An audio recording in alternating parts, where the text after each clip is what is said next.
Muda. Kuna siri gani katika neno muda? Basi nikajikuta niko jela. Kiaga neno jela, nasikiaga Wanyampala wana tabia mbaya sana. Yaani ukikubali chakula, yaani unakuwa mpenzi wake. Wanakugeuza mke. Ya, unakuwa mke. Mtu anapokuwa jela anahitaji sana mtu wa kumliwaza. Yes. Ya, na inatakiwa sana kuombea watu walioko jela. Yaani nikimuona mtu anaenda kanisani, wewe hujajijua kabisa. Unakubali kwenda kutoa sadaka, unaibiwa. Hata kuomba sijui. Hata kuomba sijui kabisa. Yaani mpaka leo mama yangu ananipenda sana. Kwa sababu mimi nilikuwa sitaki kuoa. Kwa sababu gani? Hapo nyuma nilidate na mmoja dada mpaka sasa hivi tunakuwa naongea. Alikuwa anaitwa Mawazo. Nilimpenda sana wa mtoto wa kike. Mpole sana, kama unasikiaga wapole. Yeah. Yule ni mpole. Akaacha baskeli akaolewa na wapikipiki. Dada zangu hamna huruma. Hiyo miaka 3 yote imeisha, sina mawazo kabisa ya kusema kwamba nitaoa. Kisa Mawazo amekusaliti. Nikaona na makanisi nayo mubimba salela nzambe nayo na motema nayo nyoso yebaki nzambe nayo yende musun. Vitu vipo wana.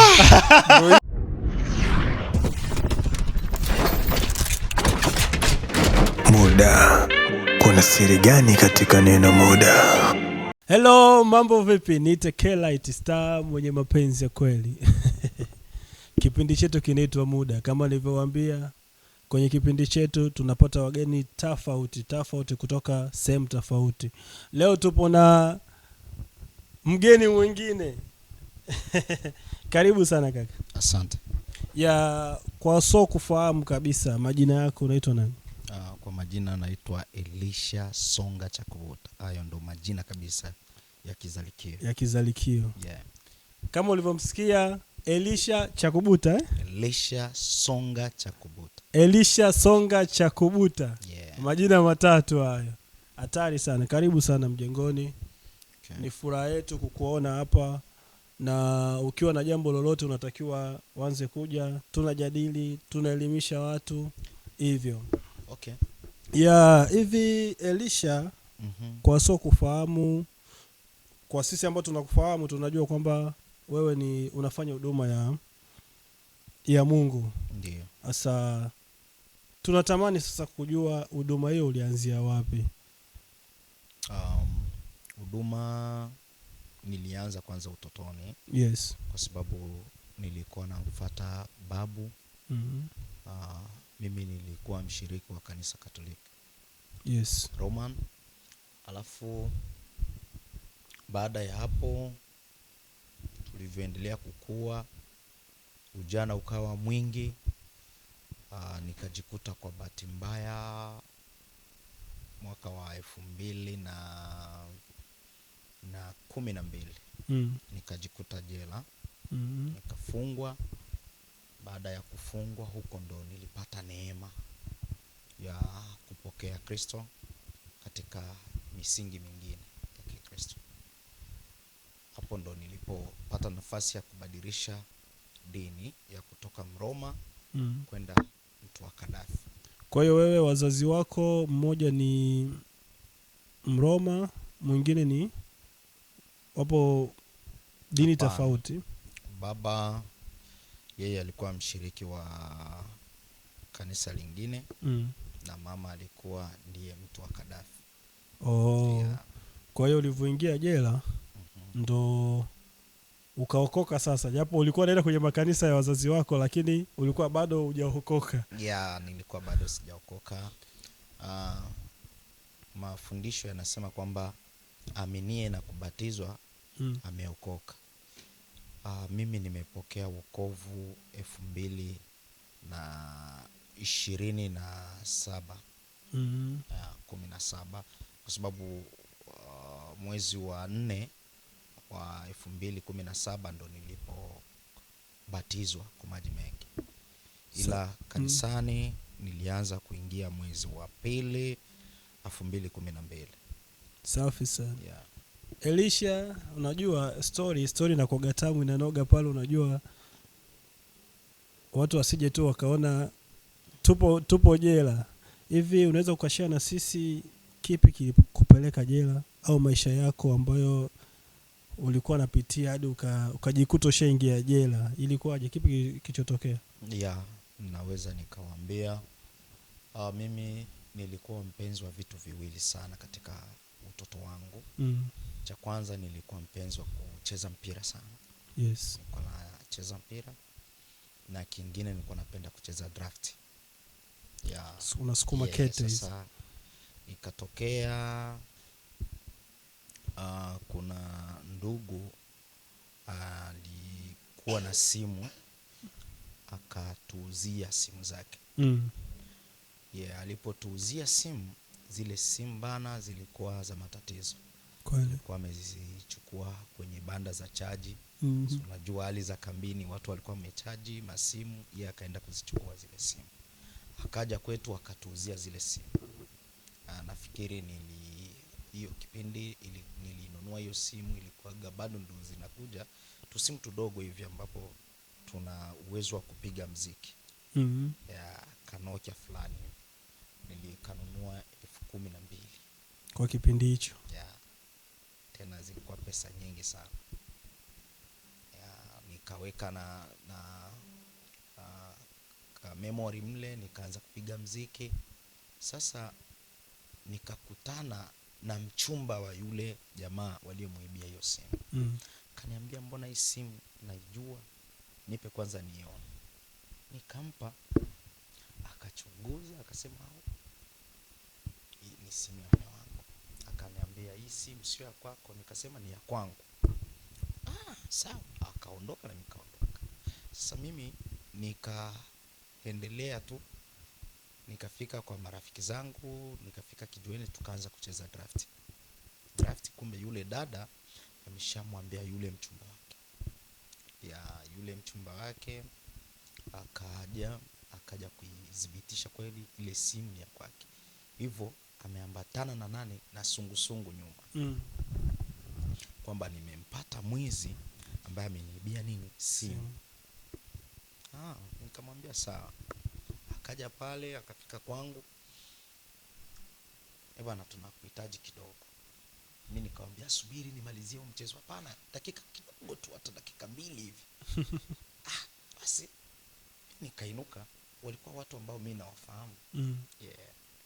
Nikainuka, nikawafuata pale. Bwana, tuonyeshe simu yako. Si tu kawaonyesha, kwa sababu kipindi hicho ukiambiwa kwamba tuangalie simu, ukionyesha simu simu ni kitu kikubwa sana. Unaweza ukawa na simu afu na kumpigia. Yaani penyewe hapo umeua. Simu? Nikawaonyesha simu. Baada ya kuona ile simu, akadhibitisha kwamba hii simu ni ya kwangu. Alicholeta kama kidhibitisho, alileta box ya ile simu. Na akaleta zile namba za ile simu, maana ukitoa battery kuna namba ambazo zilikuwa nasomeka pale. Namba zile. Akanidai kwamba mimi nimekushika wewe ni mwizi wangu. Mimi nikasema hapana, aliyeniuzia simu yupo. Alikuwa anaitwa Kiza, kijana anaitwa Kiza. Tukaenda kwa bahati nzuri yule kijana hakukataa. Ni kweli mimi nilimuuzia hizo simu. Alituuzia watu 4. Sasa wakaanza kunilazimisha niwataje wale wengine. Yule jamaa akaniambia hapana, usiwataje. Ukiwataja tutaenda jela watu wengi. Wewe niache tu twende utoe ushahidi kwamba ni mimi nilikuuzia basi. Sasa tulivyofika pale kituo cha polisi, naenda kutoa ushahidi.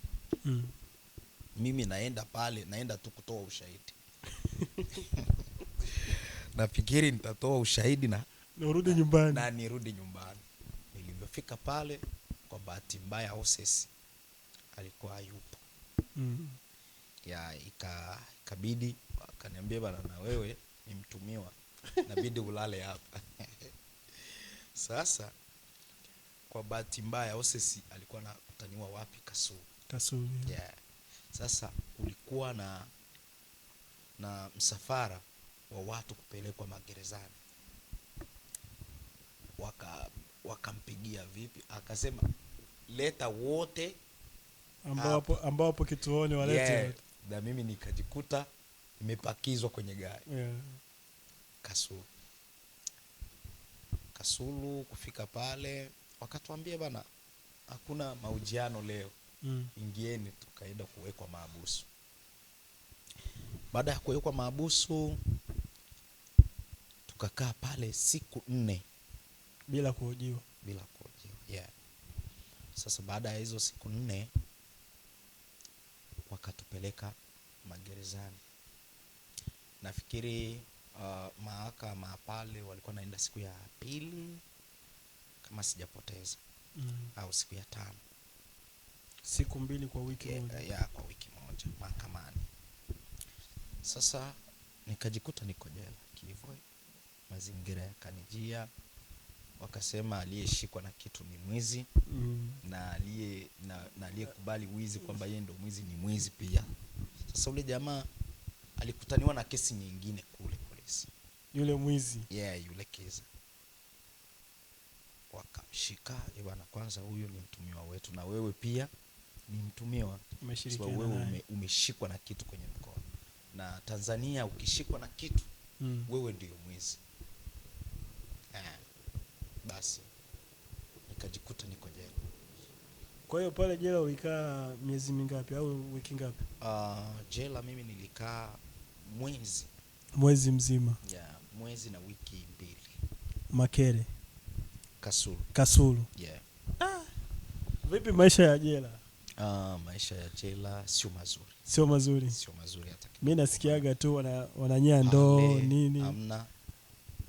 Kuna choo. Kuna choo, lakini jela kuna vitu ambavyo vilinishangaza kwa sababu kuna watu ambao wanaitwa manyampala na wafungwa wengine. Manyampala ndo wale ambao wameshapewa kabisa kifungo. Yaani wameshakatiwa miaka yani tayari wao hawatatokaga, wao maisha yao ni kule. Alafu kuna watu wana namba huko za miaka. Ya unapewa namba fulani, kila mtu ana namba. Kwa sababu wakianza kuhesabu mnapoingia asubuhi mnatolewa, yani gerezani hapo mlikuwa natolewa na saa 4 kwa sababu ndo mnaona jua saa 4. Kuanzia asubuhi hamwezi mkaona jua. Sana hadi saa ngapi mnarudishwa ndani? Saa 12 wanawahesabu. Yani mnapigwa makofi mbata kweli kweli. 1, 2, nyampala ndo anawahesabu. Polisi anasimama tena na kuhesabu, anakupiga kofi ndo kukuhesabu. 1, 2, 3 naingia. Na humo mnalala design moja. Mkilalia upande hadi kengele ipigwe ndio mnageuka. Ndio unaruhusiwa kugeuka. Vipi vyakula vya mle? Vyakula gani ambavyo wanatumia sana? Vyakula vilikuwa naitwa mabangala. Kuna vyakula fulani hivi kama pumba hivi ndio tulikuwa tunatumia. Na kula ilikuwa mara moja kwa siku. Ila unashiba? Hamna, ukishiba usiposhiba ni wewe. Alafu wanaweka maharagi kwenye kikombe. Alafu supu inakuwa yani kisa kidogo unaungua ili uwahi kumaliza ugali. Na hivyo ila kula wanawaachia muda ule wa kula mnakaa kabisa jela, mnakaa kabisa. Mnapotoka nje mnakaa na wengine wafungwa, mnaweka urafiki, mnacheza sijui michezo hii ya watoto ya hivi, mnacheza kabisa michezo. Yani ni pale tu unapoteza siku zako. Yani upigwi wala kufanya nini. Mimi nikisikiaga neno jela nasikiaga wanyampala wana tabia mbaya sana. Hapana, manyampala wana tabia mbaya. So ukiwa mnyonge wanakupiga, wanakuchukulia chakula chako. Vipi kwako? Chakula wanachukua pale. Wanyampala ndo wanakupa chakula. Wanakupa wenyewe. Yani ukikubali chakula tayari wanatembea na wewe. Yani unakuwa mpenzi wake. Ukikubali yeye. Yani wanakugeuza mke. Unakuwa mke. Kwa mle ndani uliona kabisa kuna watu wanageuza wake. Tayari niliwaona kabisa Wengi. Kwa sababu sisi na wanawake hapa katikati kulikuwa tu machooni tulikuwa Mnashia choo. Ya amna choo, ni milango miwili. Mlango wa huku wanawake, mlango wa huku wanaume. Alafu sasa walikuwa na matabia ya kuchunguliana. Yeah. Ila unapofika pale kitu cha kwanza unapigwa upara. Hata kama ulikuwa na dread nini lazima zote watoa. Hata kama tena, kwenye ukoo wako unyolewaji nywele unanyolewa tena. Unaacha nguo zako kule kwenye ofisi zao, maana jela ipo kama hivyo. Alafu kuna mlango mmoja. Wao ndo wa kuingilia ndo wa kutokea. Madirisha ya pale walikuwa naita tundu la kasuku. Vidogo yani kama zile tundu za njiwa zile. Angalau tu mwangaza uingine ndani yani. Sasa nilipokaa hivyo, sasa kulikuwa na watu ambao wanakuja na hubiria watu. Ya hapo mimi ndo kulipoanzia wokovu wangu. Kwa hiyo hao watu walikuwa wanaruhusiwa kuingia ndani? Ndio. Ikifika Ijumaa, Waislamu ndo walikuwa wanaingia. Wanawaelewesha kizuri Waislamu, kila kitu wanawasalimisha wale wengine wa Waislamu wanafanya mambo yao ya Kiislamu. Alafu ikifika Jumamosi na Jumapili, Wakristo wanaingia. Wakristo walikuwa hapo na siku mbili. Kwa hiyo kwa kuwa Wakristo walikuwa wengi au sababu amna Wakristo walikuwa hizo siku mbili, tena ilikuwa dini mbili tofauti, lakini wote ni Wakristo.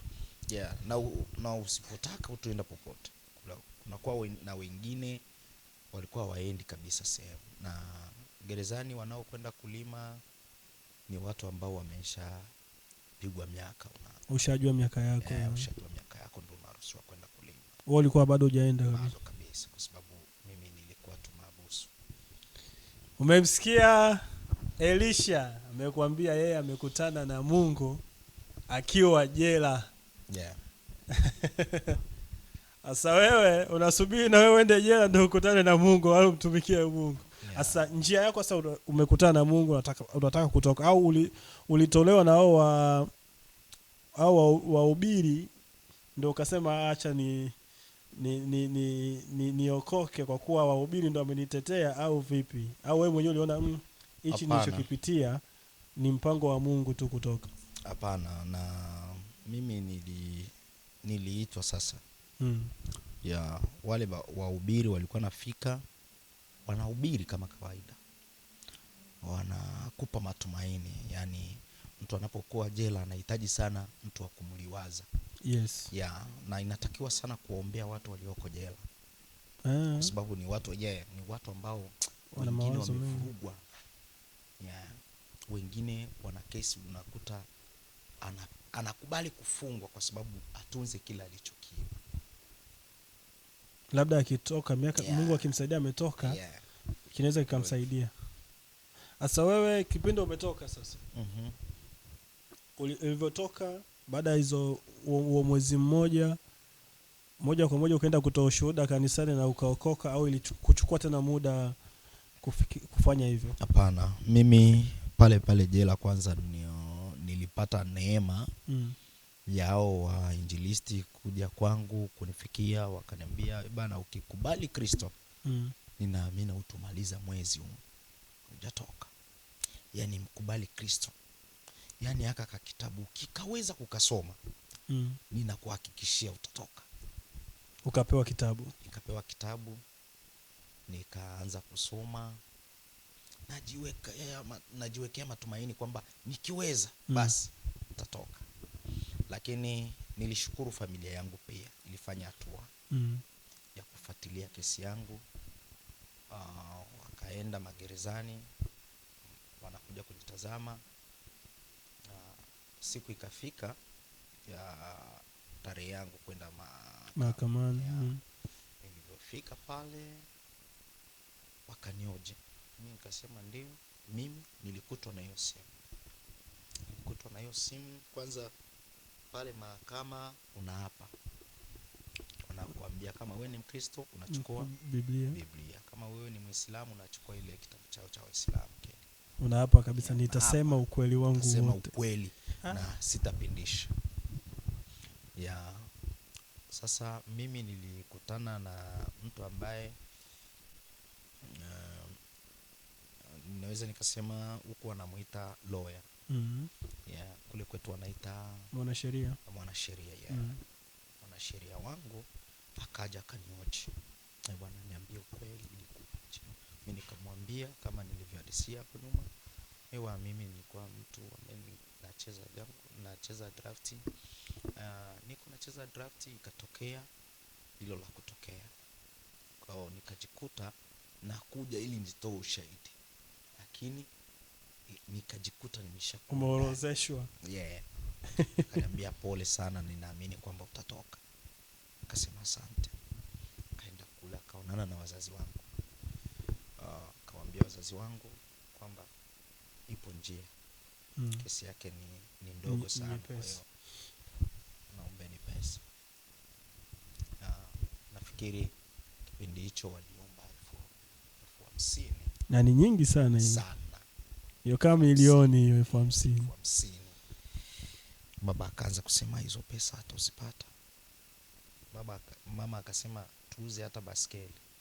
Mimi babangu alikuwa fundi mkubwa kabisa wa baskeli.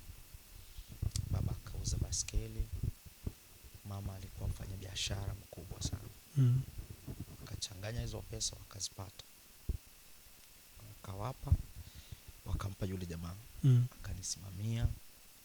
Na kwa bahati nzuri nikafunguliwa. Ukatoka kwenye kifungo. Nikatoka kwenye kifungo. Kwa hiyo Mungu alikuwa na sababu yake, ndio maana amekuweka kule. Haikuwa kwa bahati mbaya. Ni Mungu ndo amenipitisha, kwa sababu mimi nilikuwa nikiwabeza watu wanaokwenda kanisani. Ulikuwa unaongelea sana.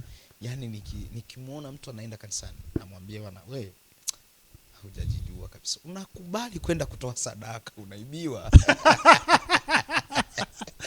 Sasa hivi wewe ndo uko pale unawashawishi watu mtoe sadaka. Mimi kiukweli nikiona mtu hapo nyuma, nikiona mtu kabisa anaenda kanisani, hesabu yangu yote nasema yule anaenda kuibiwa. Anaenda kutoa sadaka. Anaenda kutoa sadaka. Vitu kama na hivyo. Lakini nikapata hiyo neema, nikatoka. Na baada ya kutoka, Jumapili iliyofuatia nikaenda kanisani. Nikamwambia mama, kuanzia leo nitaanza kukufuata kanisani. Mama akasema asante, twende. Alishangaa. Alishangaa. Sasa Mungu alivyokuwa wa ajabu. Nilienda kanisani safari 3. Ile safari yangu ya 4 kwenda kanisani nikachaguliwa kuwa kiongozi. Umeona baraka na neema za Mungu. Nikachaguliwa kuwa kiongozi. Nilikuwa kiongozi makamu, lakini wa vijana kwenye kijiji. Sasa nimechaguliwa, lakini sijui kazi yangu. Sijui hata kuomba. Hata kuombea chakula. Vijana mpo amjua hata kuombea chakula. Hata kuomba sijui. Hata kuomba sijui kabisa. Yaani mimi nilikuwa naingia tu kanisani, nasikia nyimbo basi inatosha. Na mahubiri nasikiliza basi inatosha kwangu. Lakini vya fumba macho tuombe, nilikuwa siombi. Na nilikuwa najua tu vile vya Maria, mama wa Mungu, tuombee sisi wakosefu. Hivyo vya Kiroma ndo nilikuwa najua. Sasa na wakati wa kufa kwetu. Sasa kwa sababu nilikuwa nikiwa Mroma. Safi sana. Umesikia Elisha? Mimi napendaga sana kusikia, unajua ndio maana kipindi chetu kinaitwa Muda. Tunapendaga sana kusikia story, yani ule muda unajua unakuwa unacheza ile, unajua mimi leo nilikuwa nimepigwa simu na rafiki yangu wa utotoni. Namwambia, unaangalia TV? Yaani niuliza unaangalia TV? Ndio. Akanikumbusha, wewe usichae kuiba kijiko kisa ukaangalia TV. Ndo tulipotoka. Mimi napendaga sana maisha yani kusimulia nilipotoka. Yeah, ni Hakuna vizuri. swali wote ambao tumefika hapa. Mimi nasemaga ni neema kwa sababu tulipotoka ila Mungu alitupitisha kule ili tufike sehemu salama. Ndio. Vipi ulipotoka wewe, maisha yako unakuwa nini? Maisha yalikuwaje? Mimi nimekuwa kwenye mazingira magumu kidogo. Mm. Sikuwa na uhuru kivile, kwa sababu baba yangu amebahatika kuzaa watoto 9 kwa mama yangu. Baba yangu ana wake wawili. Wake wawili. Yeah. Na mimi ni mtoto wake wa kwanza kabisa. Yeah, sasa Na kwa mke wa kwanza. Kwa mke wa kwanza. Okay. Nilipozaliwa mimi akafuatia dada yangu. Baada ya kutoka dada yangu akazaliwa dada yangu mwingine. Mm. Baada ya kutoka dada yangu akazaliwa dada yangu mwingine. Mm. Baada ya kutoka dada yangu akazaliwa dada yangu mwingine. Mm. Baada ya kutoka hapo kukazaliwa mwingine mwanamke. Ikafikia mtoto wa 7. Mm. Yaani kwetu mama yangu alikuwa tena hana amani. Sasa mimi nilikuwa nashindwa hata kutoka. Ukitaka kutoka, beba, tutakuchongea. Yaani ni wewe ndo mtoto pekee wa kiume. Yaani nilikuwa na maisha mateso. Yaani hakuna kutoka. Yaani ukitaka kutoka kwenda kucheza, uhakikishe kwamba umejua baba ametoka, mama ametoka. Yaani wale wadada ambao wanaweza wakatoa ripoti hawapo. Ndio unatoka na wewe. Unaenda kucheza, unahakikisha niwahi kurudi. Yes, sasa mimi nilikuwa mtoto mpendwa sana wa mama yangu. Sababu ulikuwa peke yako. Yaani sijui, yaani mpaka leo mama yangu ananipenda sana. Baada ya hapo ilipofika 2007 Mungu akatujalia nikapata mdogo wangu sasa Wa kiume sasa. wa kiume. Baada ya hapo kukazaliwa mwanamke. Yeah. Kwa hiyo mpo wawili tu. Ya tupo wawili, na ule mwingine upande wa mama yangu mdogo naye anazaa tu ni wanawake. Hadi leo. Yeah. Yaani kwetu tuko wanaume wawili. Wanawake Na kule ni wangapi pia? Kule kuna watoto wengi. Mm. Wapo Canada, kule kuna watoto wengi. Nafikiri na wenyewe ni 8 kule. Timu ya mpira 16 hiyo 10 na ngapi hivi 17 hivi. Wazee wetu wanakimbizaga sana. Yeah. Vipi baada ya kuokoka uliamua kuchukua jiko na ukawa na familia yako? Ndio. Ulimpata kule au? Hapana, mimi kama nilivyokuambia nimebatizwa 2017. Mwezi wa 4 kwenye Pasaka. Ulikosha kwa Marekani? Pana. Afrika. Ndo nilibatizwa. Baada ya kubatizwa mimi nilikuwa mwimbaji kabisa. Nilikuwa mwimbaji wa band ambayo inaitwa Ambassador Band. Kanisani? Kanisani. Kama wakina Jensi ya nguvu. Kutoka 2000 kuanzia 2012 hadi 2018 nilikuwa naimba. Na kuna concept ambazo mimi nilishiriki pia. Sema kipindi hicho cha nyuma makamera zetu. Kamera zipo. Na ukipiga picha ukija kujiona sasa hivi usiumie. Vitu kama na hivyo. Lakini niliimba. Lakini 2018 nikaamua kujisikia, kwa sababu mimi nilikuwa sitaki kuoa. Kwa sababu gani? Nilikuwa sitaki kuoa kwa sababu nilipata kesi. Protection yetu ilianzia 2016. Sasa mwezi wa 5 tarehe 9 ndo tulianza sasa sisi kesi. Sasa kesi ilipamba moto sana. Sasa tena ikachelewa. Nikaona watu wako naenda sana Marekani. Kwa hiyo mimi nitaenda kuoa Marekani. Nitaenda kuchukulia mwanamke pale Marekani. Siwezi nikaoa hapa Afrika.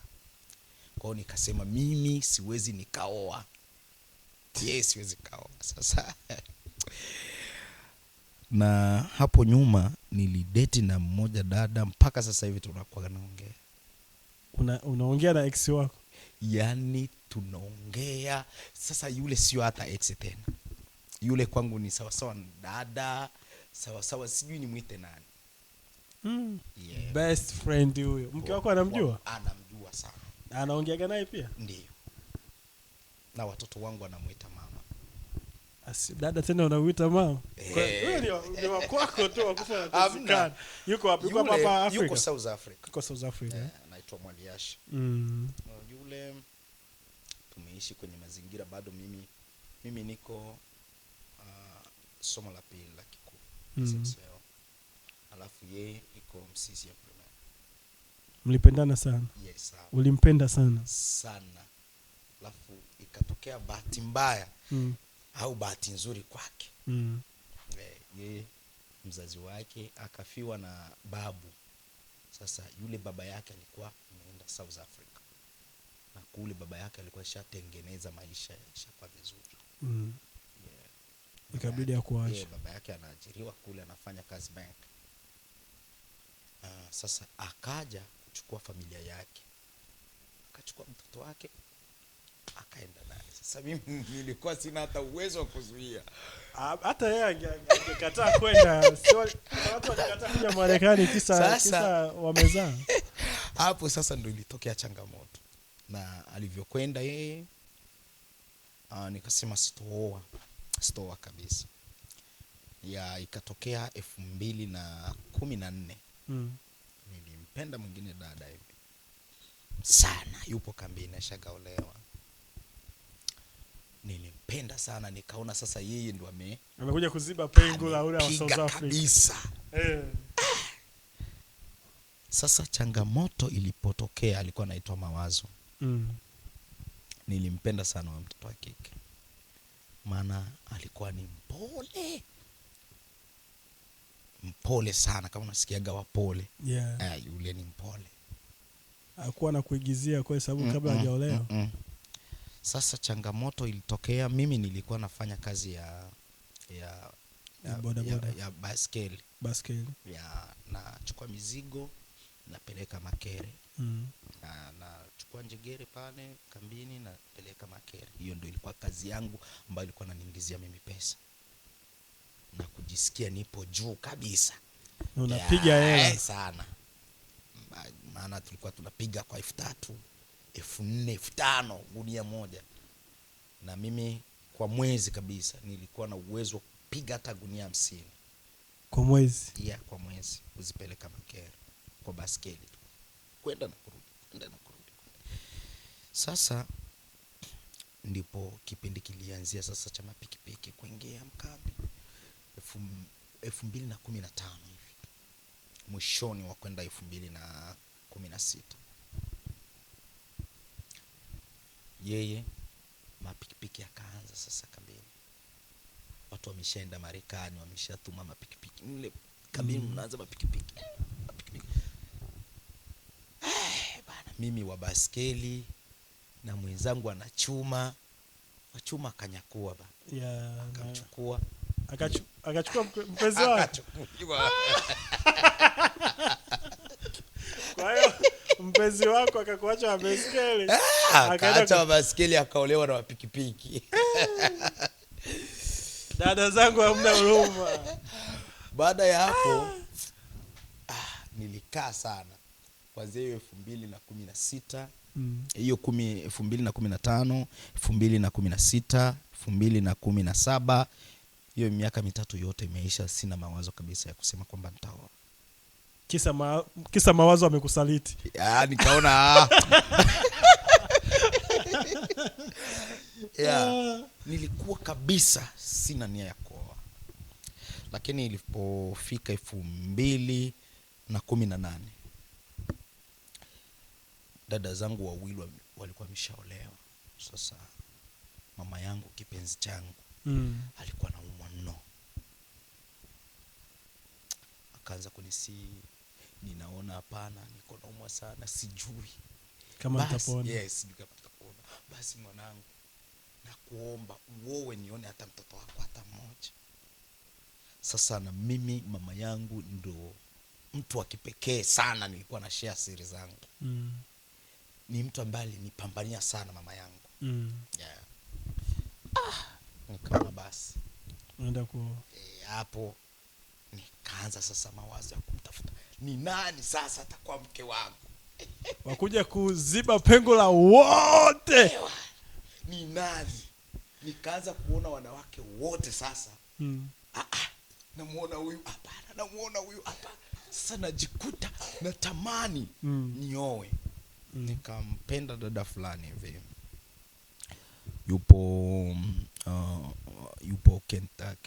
Yupo Kentucky nafikiri. Atalanta. Yeah, kwa sasa iko Atalanta. Nilimpenda, nikaamini sasa yeye ndio anakuja kuziba pengo. Yeah. Nikafika kwao, nikajitambulisha, na mimi akafika kwetu, nikamtambulisha. Mke kabisa, mke. Ukaenda kula kuku mapema. Baada ya hapo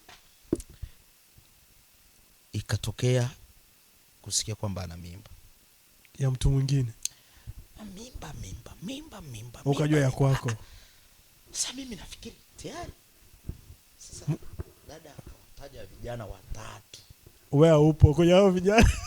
Vijana hao watatu. Na mimi nimo. Sasa mimba ni ya nani? Mimba ni ya fulani. Mimba ni ya fulani. Mimba ni ya fulani. Sasa watu wote tukashangaa, sasa mimba ni ya nani? Sasa mama alivyopata hiyo historia ya kwamba mwanamke ametutaja watu watatu, mama akasema hapana, sio mke huyu. Yeah. Mwanamke ni wa kwako tu. Yaani hata wamlete hapa mimi sitakubali. Tafuta mwanamke yule atakayekubali maisha yako. Hilo likapita. Kukaja mwingine, jamaa akaanza kumtongoza dada yangu. Na yeye ana dada nyumbani kwao. Akasema jamaa ananionaje? Na mimi nikapita na dada yake. Yale maisha ya kule mnashindana. Yaani anajiona yeye ndo nani? Na mimi nataka nitongoze dada yake. Na mimi nikapata na nafasi ya kuanza kumtongoza dada yake. Yeah. Sasa tukatongoza, mimi namtongoza dada yake na yeye anatongoza dada yangu. Sasa bahati nzuri ya kwake, yeye akamjaza dada yangu mimba. Na akamchukua. Wewe ikabidi sasa unyoshe mikono.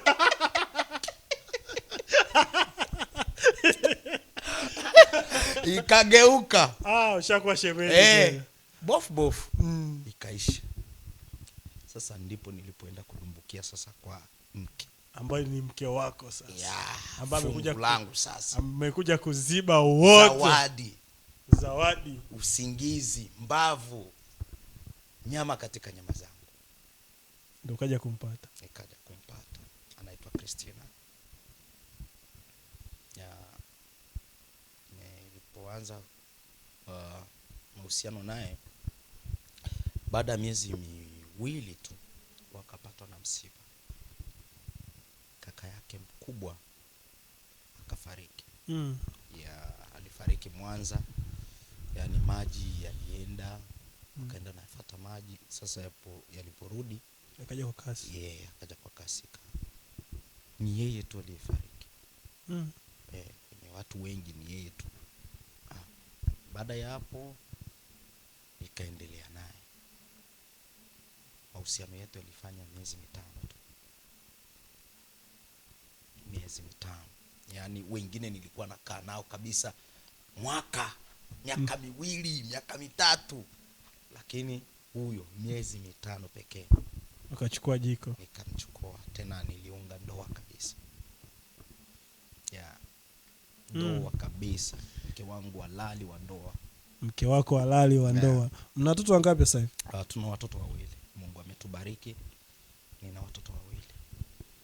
Hongera sana. Asante.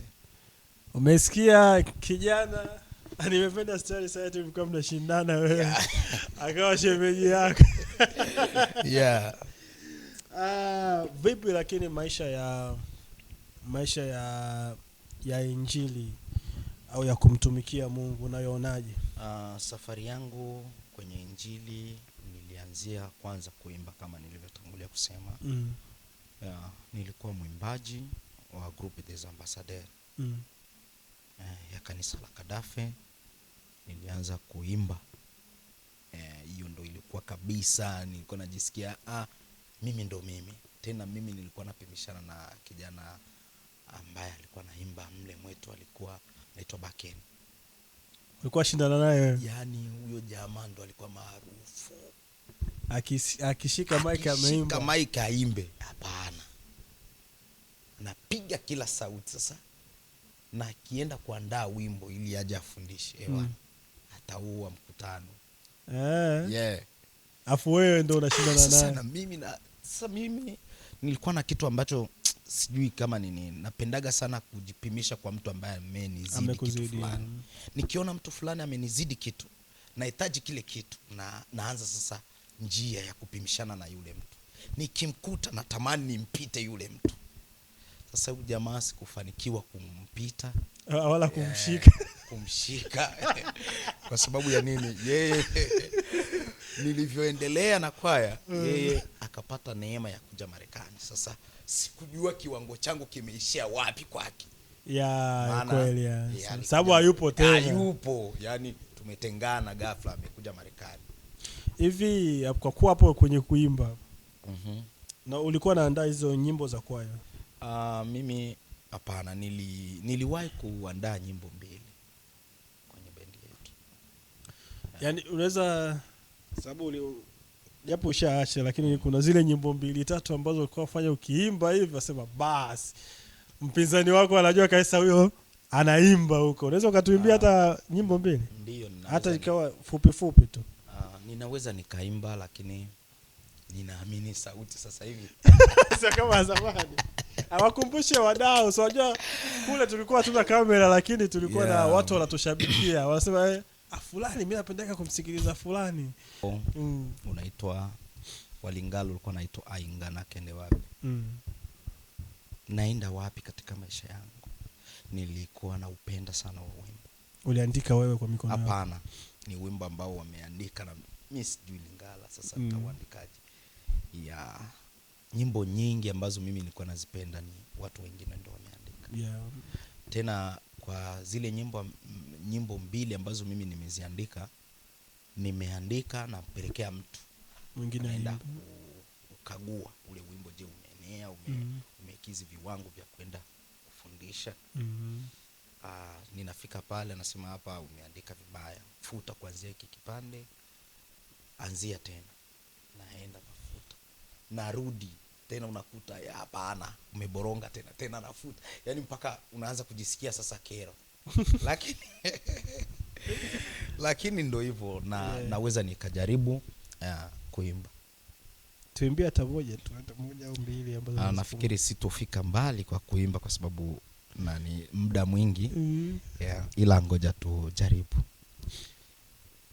Aingana kende wapi, aingana kendeo, aingana kende wapi, aingana kendeo, esika na kozwa boboto, ngana senga na nani, ngana kopesa nga silence yako vivre, vipai nyonso ezali, seko bongana, ba konflit ekoti mingi, na kati ya mitema ya bato, sekombo na yo tribalisme.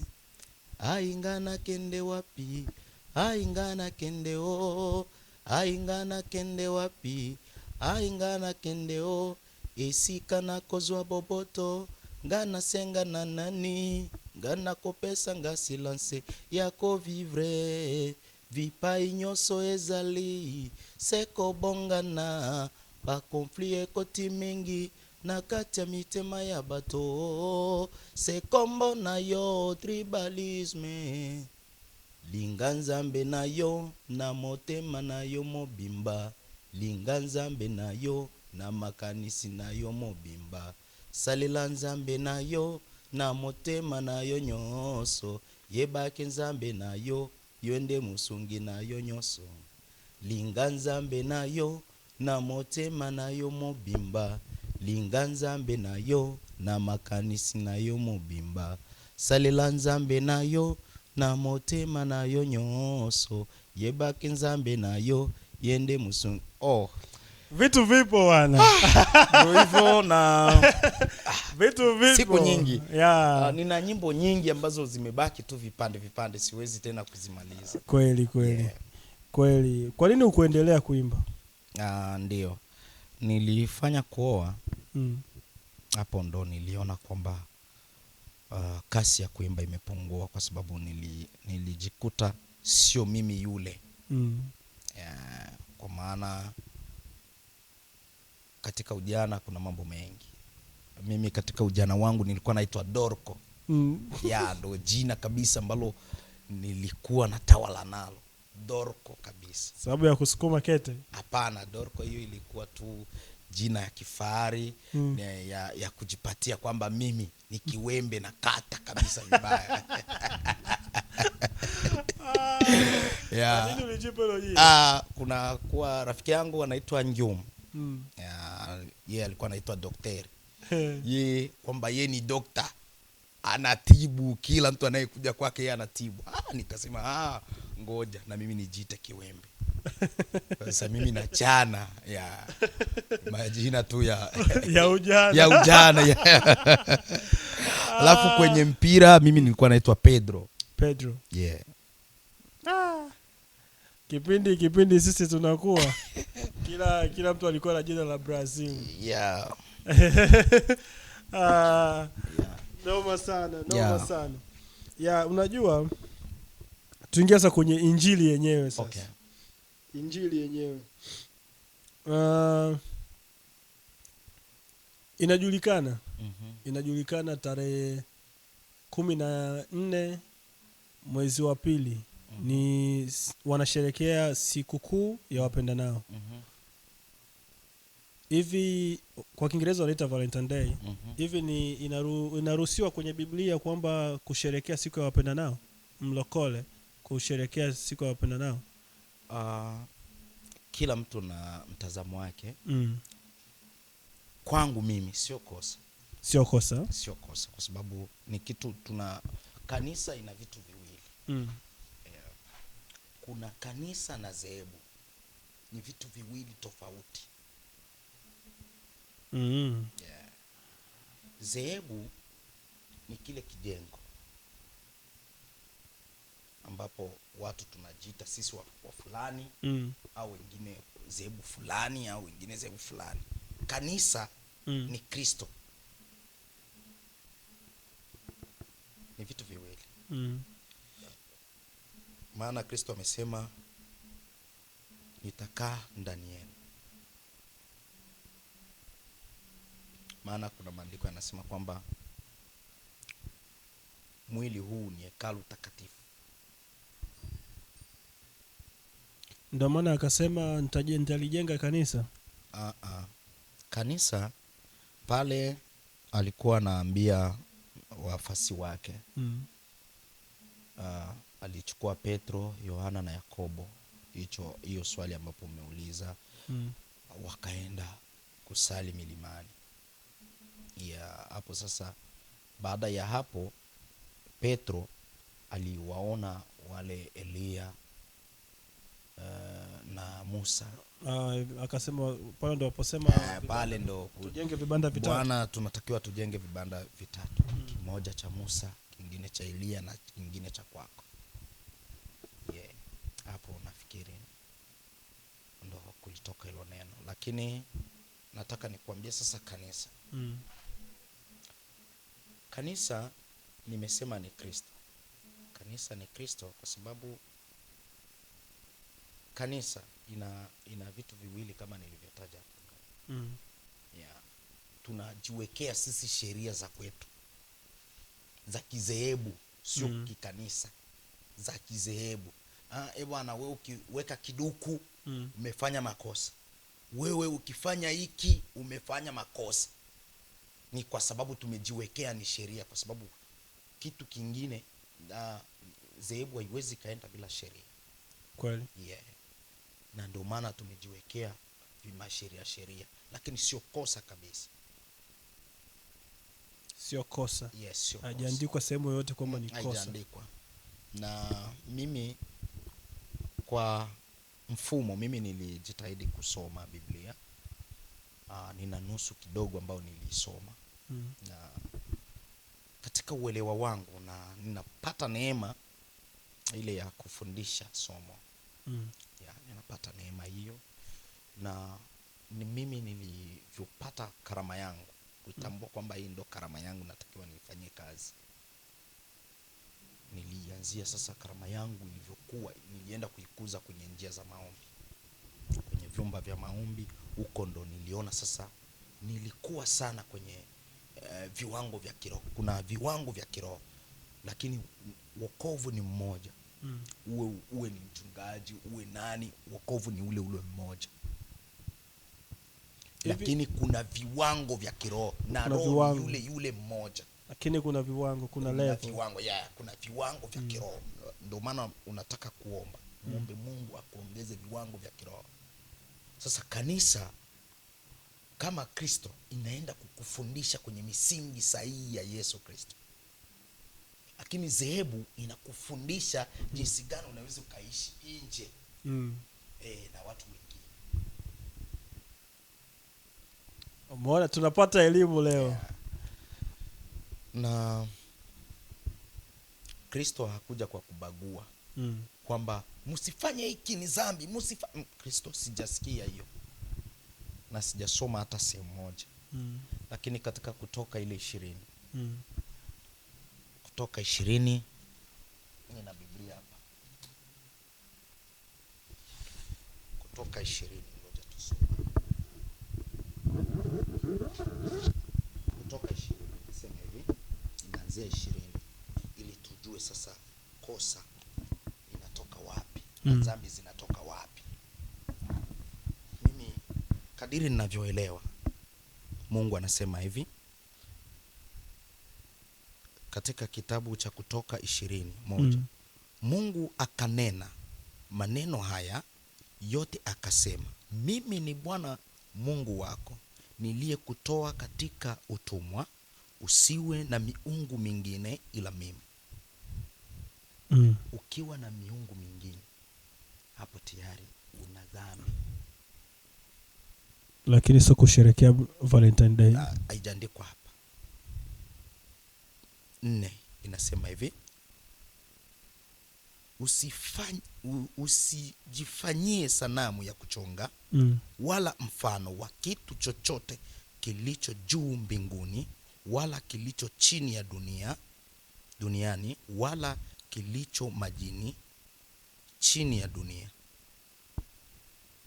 Hapo ndio utakuwa umefanya nini? Dhambi. Umetoka kwenye ile misingi ya Mungu. Hii ni misingi ya Mungu aliyoiweka ili sisi tuishikilie. 5 inasema hivi, usishuhudie wala kuvitumikia, kwa kuwa mimi ni Bwana Mungu wako, ni Mungu mwenye wivu na wapatiliza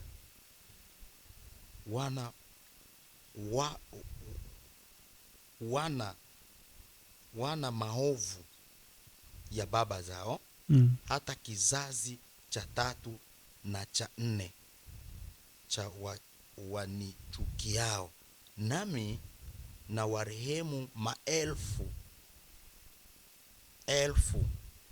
wanipendao na kuzishika amri zangu. Kwa hiyo kuna sehemu ambapo ukizishika amri za Mungu, ukishika hizi kanuni, zile amri za Mungu ni 10. Amri 10 za Mungu hiyo. Za Mungu. Pale ndo kunatokea dhambi.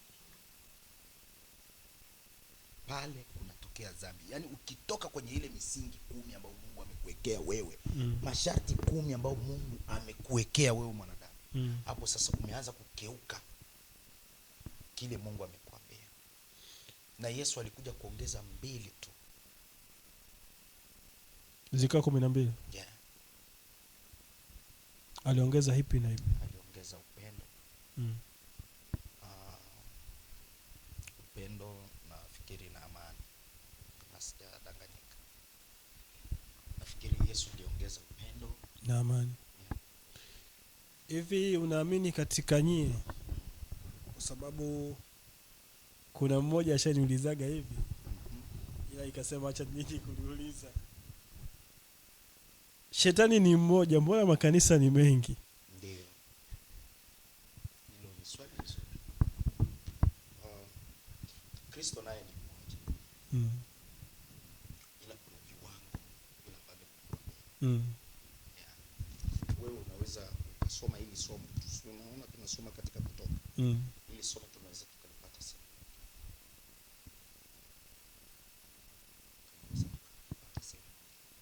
Lakini Kristo ni mmoja. Lakini Kristo amesema hivi, si wote wanitao Bwana Bwana watakao muona nani. Yeah. Unaweza kuwa makanisa ni mengi, lakini Yesu tena alisema kwamba mimi naenda nyumbani kwa Baba kuandalia makao. Ili nilipo nanyi nitarudi kuwachukua. Atakuja kuwachukua ni wale ambao wamemkubali yeye. Sasa kwa yule kijana ambaye anataka kuokoka leo, ushasema tumesema makanisa ni mengi na sio yote ambayo yapo sahihi, si ndio hivyo? Okay. Tunaaminije hili ndio liko sahihi?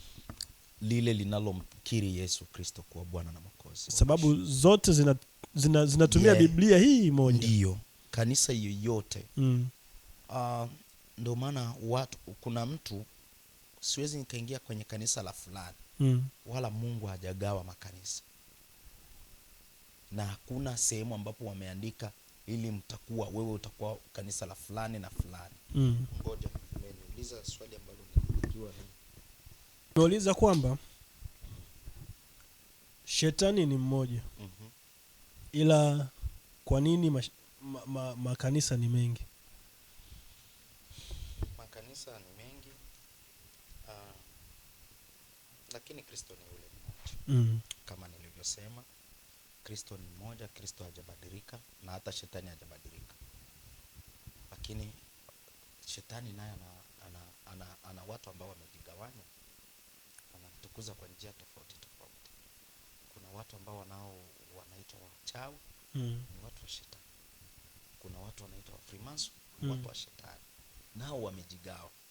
Kwa hiyo unaposema kwamba inakuwaje kanisa zipo nyingi, ni vile tu karama za kiroho. Roho ni mmoja, lakini ndiye anayegawa vipawa hivi vyote.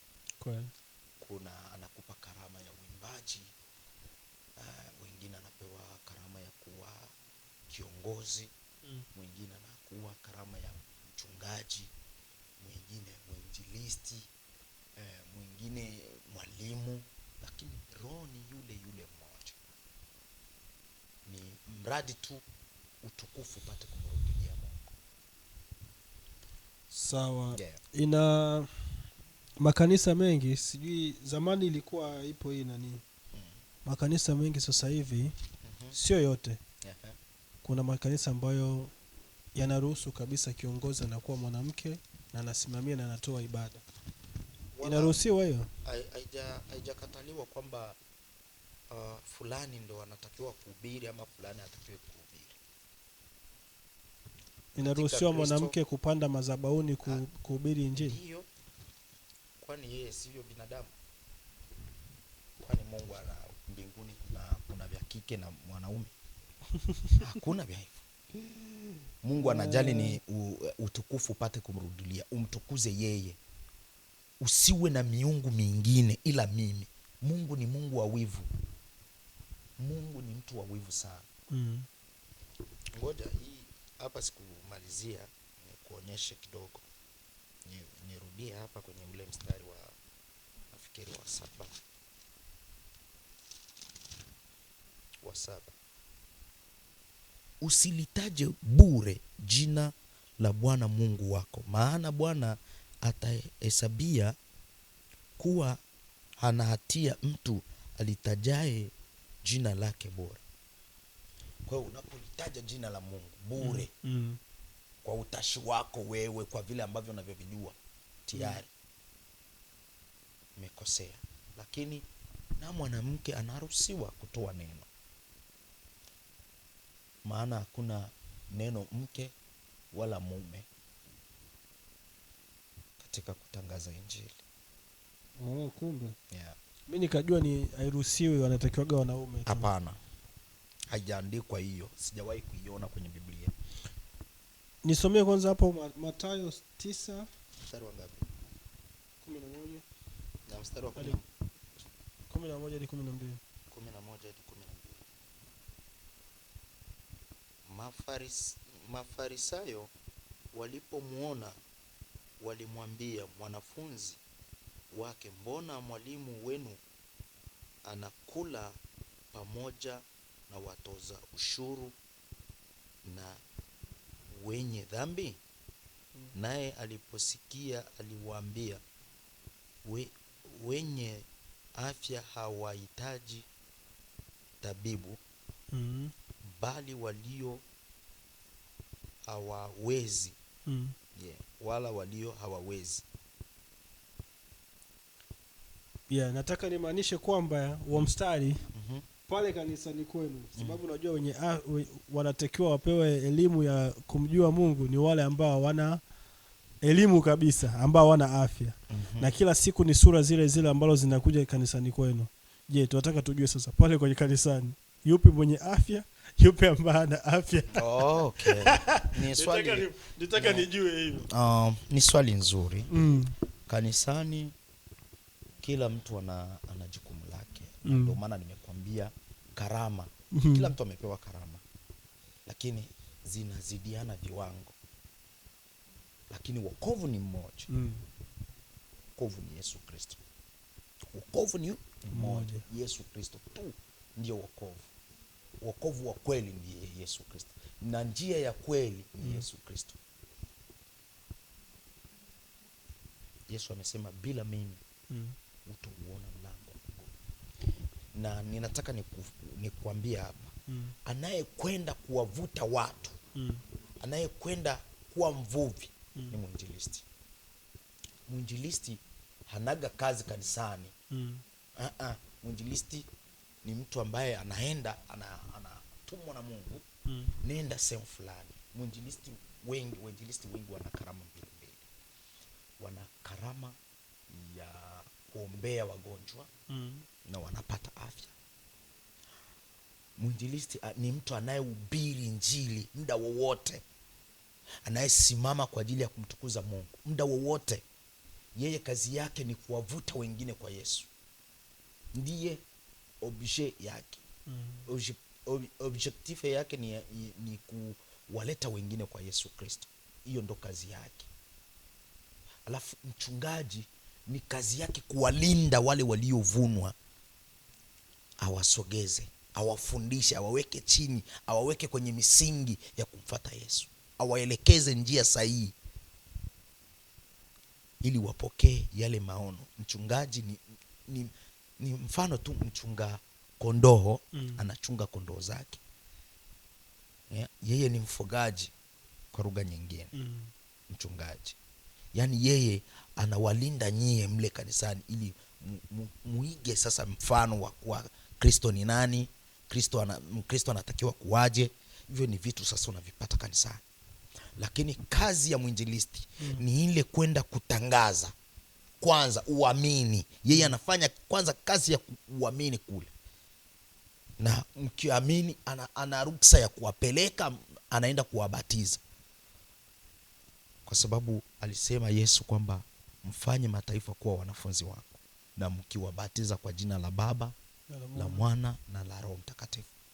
Yaani kazi ya uinjilisti ni kwenda na tafuta wale ambao bado wameshikwa na shetani, bado ambao wapo gizani, bado ambao wamefungwa minyororo na shetani, waachiliwe wawe huru. Hivi kipi bora? Nataka nijue hapa kipi bora. Umesema una mke mmoja ambao wa ndoa kabisa, halali. Kipi bora Mkristo kuongeza mke wa pili au kuchepuka nje? Kipi ni bora? Ni kujibu. Nasoma wa Galatia, wa Korinto. Hilo ni swali ambalo linatokana na wa Korinto. Nasoma wa Korinto 7:1, inasema hivi: basi habari ya mambo yale niliyoandika, ni heri mwanamume asimguse mwanamke, lakini kwa sababu ya zinaa, na kila mwanamume na awe na mke wake mwenyewe, na kila mwanamke na awe na mume wake mwenyewe. Hii sio amri. Maana hapa watu wengi wanakuwa naanguka hapa. Ni mtego sana ambao unawatesa watu wengi. Kwa sababu ukisoma historia ya Biblia huko mwanzo, unakuta Ibrahimu, baba wa imani, alikuwa na wake wawili. Kweli? Si ndio? Ukienda Yakobo alitumikia wake wawili kwa sababu alioa, alienda kutumika miaka 7, akapewa mwanamke. Hatuwezi yeye alikuwa anapenda mdogo, akapewa mkubwa. Hatuwezi tukakupa mkubwa yupo alafu tukupe mdogo. Hiyo haipo. Hiyo ukitaka fanya kazi tena, kafanya nyingine miaka 7, akapewa na mdogo, akapewa mdogo, akawa na wote wawili, mkubwa na mdogo. Tutoke hapo twende kwenye Daudi. Daudi alikuwa na wake takribani zaidi ya 10. Mfalme Daudi, lakini alishiriki kuua ili kupata mwanamke. Mwanamke sio wa kwake, wa mtu mwingine, wa askari wake. Unaona? Mtu ana wake zaidi ya 22 zaidi. Tena akaua mtu mwingine mwanamke. Anaua mtu. Bwana, mumweke vitani mbele, mstari wa mbele. Ili afa. Chukua mke wa Uria. Uria alikufa vitani, akamchukua mke wake kwa sababu alimpendeza kwenye machoni pa Daudi. Aliona anavutia. Lakini yoyote haijalishi. Ndio maana nimekuambia kuna misingi ya dhehebu na kanisa. Kwenye kanisa ndo watakwambia hapa niliposoma. Yatakiwa kila mwanamume awe na nani? Awe na mke mmoja. Kwa sababu kanisa haifundishi usharati. Kwa sababu ukisoma katika ile Kutoka, usizini ipo. Na Yesu katika Mathayo inasema kwamba ukimwacha mke wako na ukaenda kulala na mwingine, umezini. Usitamani, imeandikwa. Usitamani katika ile Kutoka, usitamani wala ng'ombe wa jirani yako, wala mke wa jirani wako, wala kijakazi wa jirani yako. Sasa huko kwetu kutabani, wote tunaingia katika dhambi. Lakini ni ile neema ya Yesu Kristo inakutoa wewe katika ile dhambi. Ndio maana Mkristo kama Mkristo, kuanzia asubuhi, mchana na jioni, yatakiwa unapofika asubuhi, kuna somo ambapo nitakuja kufundisha watu mbinu za kumwomba Mungu. Sasa hapa subiri niendelee kusoma. Awe na mume wake mwenyewe. Mume na ampe mke haki yake, na hivyo hivyo mke ampe juu ya mwili wake. Bali mume hivyo hivyo. Mume hana amri juu ya mwili wake, bali mkewe.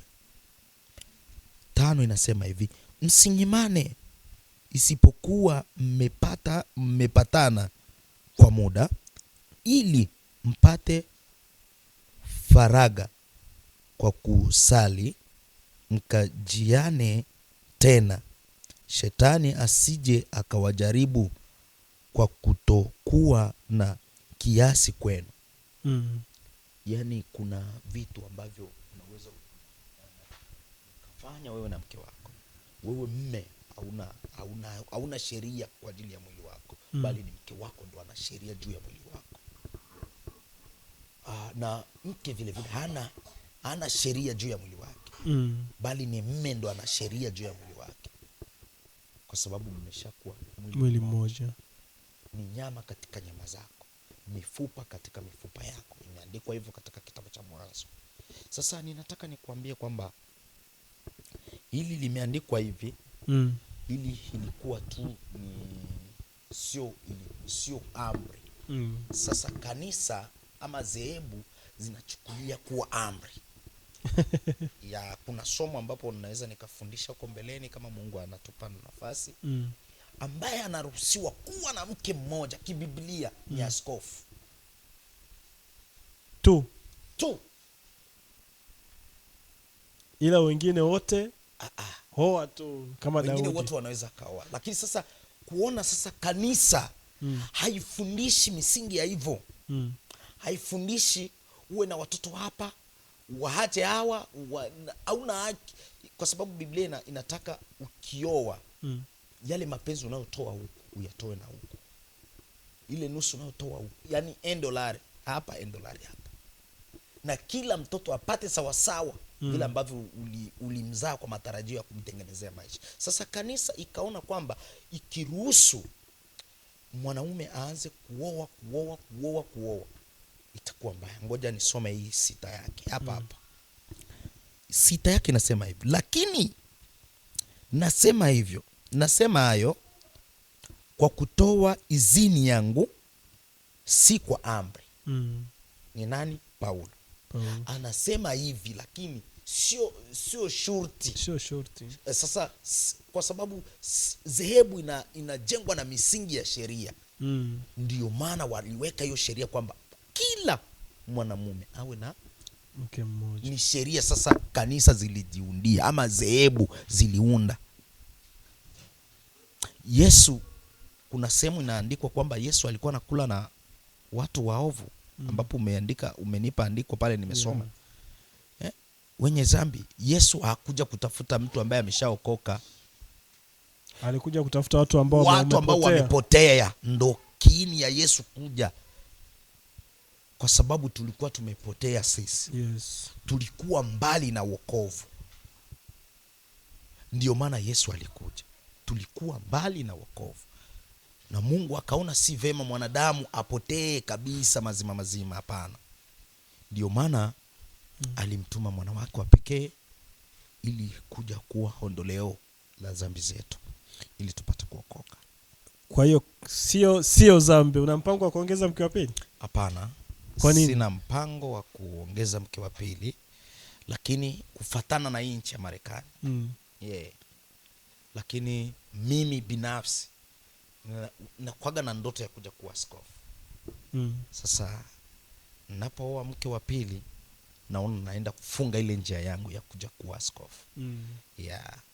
Nina ndoto kabisa kwenye maisha yangu, napendaga nije kuwa askofu, kwa sababu napendaga Mungu aniongeze viwango vya kiroho. Hapa nilipo mimi nakuwa na msimu, Mungu nipe viwango vya kiroho, uniinue nisiinuliwe na mwanadamu, kwa sababu nikiinuliwa na mwanadamu nitashushwa. Ukiinuliwa na mwanadamu wewe ni wa chini tu, lakini ukiinuliwa na Mungu peke yake utakuwa wa juu, kwa sababu utakuwa na viwango tena napanda viwango tu, utajiuliza. Kwa sababu mimi ambapo ninajishangaa, mimi ninachukua dakika 7 au 5 au 10 tuseme kwa kuandaa somo. Yani na wengine unaweza akachukua siku nzima iko ndani na Biblia na andaa tu somo lenye ataenda kufundisha Jumapili. Sasa mimi nachukua dakika 10. Yani nikikawia sana kuandaa somo na dakika 10. Nikikaa mimi na Biblia, sina mtu mwingine wa kunibuguzi wa kunifanya kitu kingine, nakaa tu natulia, niko nasoma. Namwambia Mungu, nimekuja mbele zako. Mimi ni mwenye dhambi. Nimefikiria mengi yaliyo maovu, nimeyatenda, nimeona, nimetamani, lakini Bwana naomba unioshe.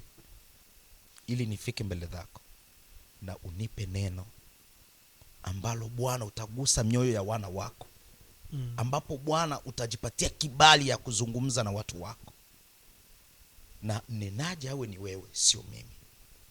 Utumie mdomo wangu, mimi niwe kama chombo tu kwako, ili upitishe ujumbe wako ufike pale unapotaka. Na nikiomba hivyo, nikisema amen, naingia sasa kusoma, kupekua Biblia yangu. Vitu vinamiminika ya nikikaa hivyo naona nina uwezo wa kuandaa somo mbalimbali. Nakuaga naandaa hata somo 4. Naandaa sasa, najiuliza ni ipi ambayo nitaenda kufundisha. Ni ipi? Kuna vipindi vingi sana, na nikipewa na wewe utahubiri Jumapili, na jikuta naandaa somo nyingi, au nilikutaniwa naandaa somo nyingi. Sasa najikuta naanza sasa kufanya revision. Somo ipi ni ibebe? Naangalia ulimwengu wa sasa unataka hiki. Nikifundisha hiki kitu kinapitiliza sana kwa vijana. Nataka niseme hiki ili niguse vijana, ili vijana turudi kwenye misingi iliyo bora. Tena naona hapana, niguse hawa. Hapana, naona huku kunaelemewa. Sasa nakuta nafanya revision, nachoka, nalala. Asubuhi sijui sasa ni kipi ambacho nimekiandaa. Tena napataga ndoto. Mara nyingi sana napata ndoto. Nikiota kitu, nikistuka kwenye hiyo ndoto, na nikikumbuka kile ambacho nilikuwa nakiota, hicho ndo waga ninaandaa na ninaenda kufundisha. Zile zingine unaziacha? Zote naziacha, naenda kufundisha. Na nikienda kufundisha kile ambacho nilikiota, natoa somo nzuri sana. Watu wanabarikiwa sana na utukufu na mrudilia Mungu. Hivi unaamini kwamba mke wako aliye naye, sababu umesema huwezi kuongeza wa pili sababu unatamani kuwa askofu? Natamani kuwa askofu. Ndio mwanamke wa ujana wako? Ndio. Kweli? Ndio mke wangu kabisa. Ndio mke wa ujana wako. Na katika Mhubiri nasema linda sana mke wa ujana wako. Huyo ndiye mke ambaye ninampenda, ananivumilia na mvumilia. Japokuwa mapungufu ya mwanadamu haikosi. Kweli. Anaweza kuwa na mapungufu, na mimi nina mapungufu mengi, lakini kwa sababu tumezoeana, tumeshavumiliana kwa yale mapungufu yetu. Safi sana. Leo tulikuwa na Elisha. Umesema umetuandalia somo. Ndio. Sijui unakuja lini tena, ila kama nilivyokuambia hapa, karibu muda wowote. Sema unajua Marekani inaendaga na kazi kwa hiyo ila Friday, Saturday, Sunday na kuaga hapa muda wowote kusubiri watu ambao nakuja kufanya interview, kutoa huduma. Hata ukisema weka nyuma ya kamera huko nataka niongee na vijana peke yangu, tunakuachia mic, hiyo inawezekana na unakaribishwa muda wowote. Okay, asante. Na niseme kwamba mimi nahubiri kupitia njia nyingi. Nilikuwa nishafungua YouTube. Kwenye majina sasa hivi mimi YouTube wananiita Elize Songa cha Kubota, majina yangu. Hata TikTok pia nilikuwa nahubiri, nilikuwa napeleka video zangu pale nahubiri. Na pia mimi nina shauku ya kukua kiroho. Na ambacho kitanifanya mimi kukua kiroho ni vile ambavyo mimi nasubutu kupata hamu ya kuhubiri, ili niingie kibiblia. Kwa sababu ukitaka kuinuliwa katika kiroho, labda uachane na vitu vingine, ujikite sana kwenye Biblia. Lakini sasa kwa wakati huu ambao tunao sisi, tuna wakati mgumu sana katika neno la Mungu. Kweli. Kwa sababu simu zimechukua muda mwingi. Unaona, muda ambao mimi naweza nikatumia kusoma Biblia, huo muda nautumia nikiwa na simu. Masaa 24 nina simu. Na unachoangalia kijulikani. Mimi kipindi niko naanza huduma yangu, nilikwambia nilikuwa sana kwenye huduma za maombi. Nilikuwa sana kwenye huduma za maombi, na nimefanya huduma hizo sehemu mbalimbali. Hata hapa Marekani pia nisifanya hizo huduma za maombi. Naombea watu kwa neema ya Mungu. Mungu anawagusa na kuwaponya. Sasa mimi nimekuwa huko kwa sababu kule nilikuwa napata nafasi sana ya kuhubiri. Pale ninapopata nafasi ya kuhubiri, ya kuonyesha watu ukweli wa Mungu, ndipo ninaendelea kujiona najikita sana kwenye Biblia. Huku ninakuwa na kiu sana ya kusoma neno la Mungu. Huku najifaidi kwa sababu nakuwa viwango vya kiroho. Pale unapomhitaji Mungu, unapomsogelea Mungu, unapotaka mafundisho, ndipo utaenda na panda viwango vya kiroho. Lakini unapojali simu, unaenda na didimia kiroho. Yaani unazima nafsi yako. Umesikia vijana? Na mtu wa Mungu ni mwangazi. Ni nuru. Maana maandiko yanasema nuru imekuja kwenu. Yesu Kristo ndiye nuru. Katika Kutoka nafikiri Mwanzo 13 kama sijapotea. Musa alipowaambia wana alipomuuliza Mungu, alipokutana na Mungu, wewe unanituma Bwana, nitaenda kuambia ni nani aliyenituma. Akawaambia kwamba niko ambaye yuko atakaye kuja Mwenyezi. Kwa hiyo jina la Mungu lingine ni niko. Kwa hiyo Mungu ana matabaka mengi. Mungu kila mtu anamtaja kwa kiruga chao. Ukienda pale kwenye Ufunuo, mimi napendelea sana kusoma Ufunuo. Na vitabu vyangu wapendwa kabisa ambavyo vinanigusa sana, napendaga kusoma Kutoka, Kumbukumbu la Torati, nikienda pale Ayubu, nikienda pale nasoma Methali, Zaburi, Ufunuo. Hivyo ni na Waebrania, ni vitabu ambavyo napenda sana kusoma. Ya kidogo na Warumi, lakini sio sana sana. Hongera sana. Hivyo ndio vitabu mimi nikijikita naona kuna matukio mengi sana. Alafu ambao yanatokea kwenye ulimwengu huu ambao na Isaya. Yaliyotabiriwa lakini sasa hivi yanatokea live. Asante sana. Asante sana. Kwa hiyo sijui tunakutana lini tena. Nafikiri nina somo ambalo lina uhakika 10 wa Mungu. Hilo ni somo ambalo ni kubwa, maana kanisani ninapewa muda mchache sana wa kulihubiri. Alafu linategemea vile ambavyo nitakavyopata muda. Na kila Jumamosi ama Jumapili naweza kuwa na muda wa kuja. Sawa sawa. Kwa sababu natamani ili somo nilifundishe watu wajue. Lakini kabla hatujaingia kwenye hilo somo, nitafundisha kabla ya somo zote. Kuna somo 2 ambazo nitafundisha. Kuna somo ambalo nitafundisha, nitalitoa katika Mwanzo. Nitake kuwaonyesha ni wapi ambapo tulipotoka, na kipi ambacho kinaweza kikatusababishia sisi kuwa na anguko. Somo langu la pili, ninataka nifundishe usimsahau Bwana Mungu wako katika mafanikio yako. Kwa sababu tumefika hapa ni Mungu ndo ametuinua. Kwa neema yake. Ametuinua. Nataka niwafundishe watu jinsi gani Mungu alivyo wa ukweli na wa upendo kwetu.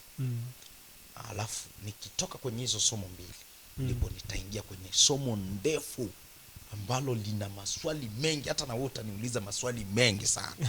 Ambapo huu ukweli ambao nitausema kanisani unapingwa sana. Kweli ni ukweli ambao uhakika 10 wa Mungu. Mambo 10 ambao nitazungumzia ni mambo mengi wachungaji wengi wanapingana nayo kwa sababu wanakwepa, wanaona watakosa riziki. Sasa kuna uhakika huo 10 wa Mungu ninataka niuzungumze na watu wote. Mungu atubariki, atupe neema na atupe kibali. Umesikia? Subscribe channel yetu. Kuna vingi vinavyokuja kwa kukuokoa wewe na imani yako pia. Haijalishi uko wapi, unapoiona video tu share kwa mtu mwingine, kwa sababu kusambaza wanaita huduma ya Mungu sio hadi uhubiri. Unapoona kitu kinakufurahisha, unaweza ukashare kwa mtu mwingine kikambariki pia. Asante sana. Shukrani. Muda. Kuna siri gani katika neno muda?